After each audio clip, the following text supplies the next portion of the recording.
Hello everybody, welcome to Wednesday's edition of the Chris Pritchard Cycling News Show. Now before we get into all the news today, let's have a quick word from one of our brand new sponsors.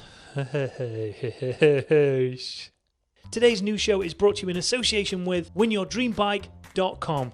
For the price of a coffee and cake at your local cafe, you stand a chance of winning a brand new Pinarello F12 custom built to your specification. But not only that, there's 4 other amazing prizes up for grabs. A brand new Wahoo ecosystem, more Le Col clothing than you can shake a bloody stick at. There's a year's supply of Kendall Mint Company nutrition, as well as 52 pairs of Pongo socks. 1 pair for each week of the bloody year. And on top of that, one of the aims of Win Your Dream Bike is to get as many people riding bikes in the UK as possible. So for every prize draw, they're committing to giving away 10 brand new bikes to those people who don't have one. Maybe kids, young adults, or even those that haven't been able to buy their own bike. Interested? Of course you bloody are. Register your interest by heading over to the website now, dropping your email in, so you're going to get priority entry when that draw goes live. Link is down in the description. The prize draw is only for UK residents at the minute. If you're interested in winning a brand new Pinarello F12, I mean, who isn't? Who bloody isn't? Go down, register your details, and winyourbike.com will let you know when you can enter. News time. Bish. First up in the news, there has been a stop ride notice issued to all Specialized riders if they own a Cirrus or a Cirrus X bike. Over on their website, they've issued this stop ride notice saying, "Dear Specialized rider, at Specialized our riders come first. When rider safety is compromised, we must take action. We have concluded that some cranks on certain 2019 and 2020 Cirrus and Cirrus X models may not have been installed correctly. This could potentially affect the safety of your bike." And below that is a list of the affected models. And then below that we've got pictures of the cranks that are affected and the bottom brackets that are affected compared to the bottom bracket and cranks that you are allowed to keep riding on. So if you own a Specialized Cirrus or a Cirrus X, or you know somebody that does, follow the link down in the description, find out exactly what you need to do to make sure you get your bike sorted and back out on the road. Stay safe. Just check it out, okay?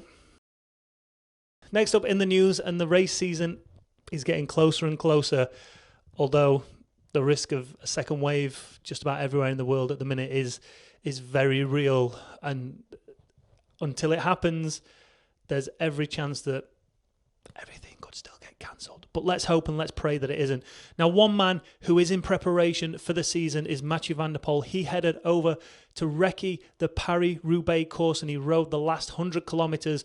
On his way, he set just 1 or 2 Strava KOMs on the cobbled sections.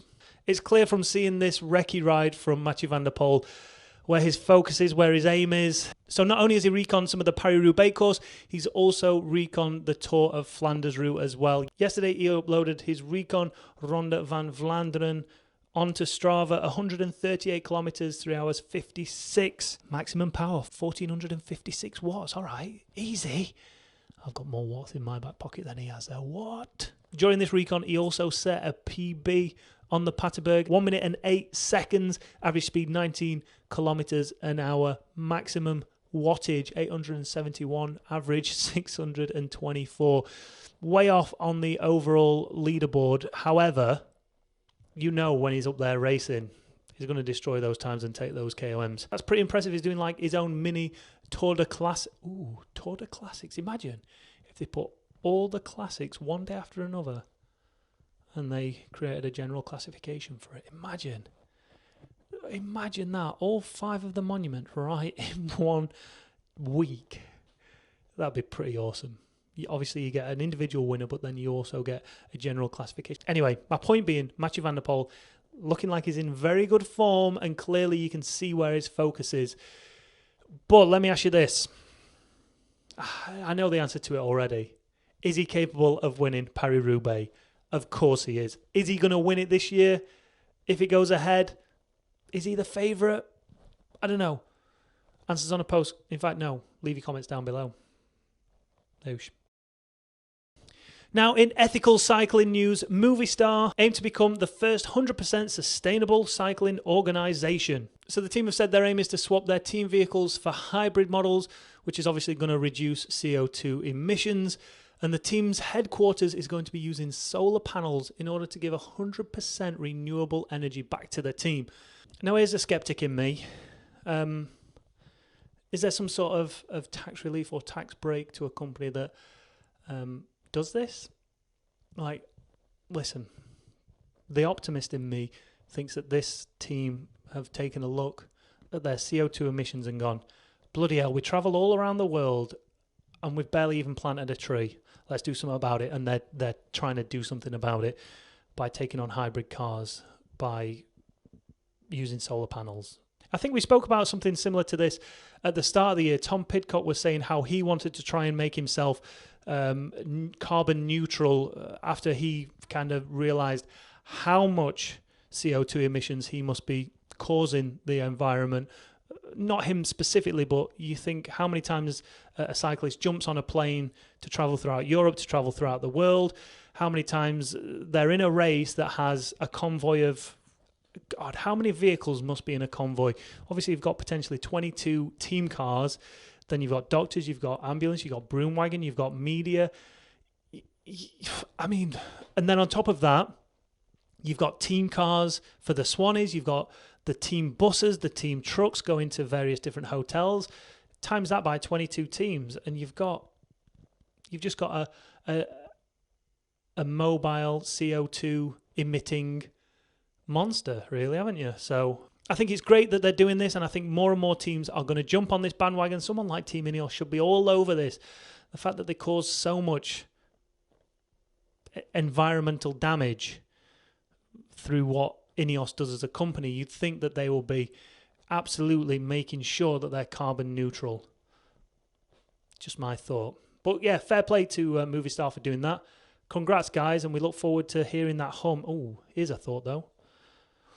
All team cars go electric or hybrid. You don't hear them. Is that going to cause more problems in the peloton? There you go. That's your question. Or do you think they should have speakers that make it sound like a car? Leave your comments down below. And then the last news story, RCS have just announced the teams which will be taking part in the Giro, and there's going to be no Team Arkea Samsic. That means Warren Barguil, Nairo Quintana are not going to be attending this year's Giro, which is such a shame.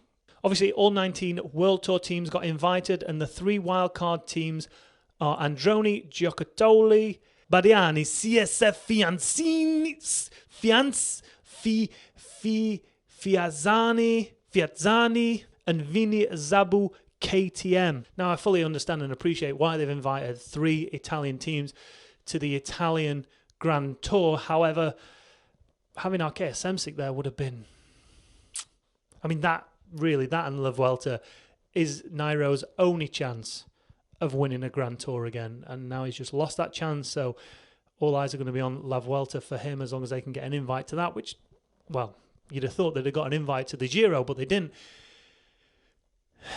I mean, you're going to get some exciting racing from those 3 wildcard teams, but who in there is going to challenge for general classification?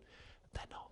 They're just going to be in there to get in the break, be on TV for a few hours, but ultimately not really compete when the going gets tough. You barely see any of those 3 teams when the mountain stages start, when the real GC contenders come to the fore. But having Arkea Samsic in there with Barguil potentially and Nairo Quintana, you know you're going to get action. You know you're going to get action. But hey, it's not my decision. But yeah, that's just one decision that the RCS have made. And there's going to be no Nairo Quintana at the Giro. Do you know what? I think we'll wrap it up there for today. Thanks for watching, everybody. If you've enjoyed this video, make sure you hit that like button. If you've not done already, hit that subscribe button. Don't forget, head over to our sponsor, winyourdreambike.com, if you would like to win a brand new Pinarello F12. Yay! And do all that stuff that I've just asked you to. Coming Friday, I have a preview of the virtual Tour de France, so make sure you stay tuned for that. And until next time, I'll see you there.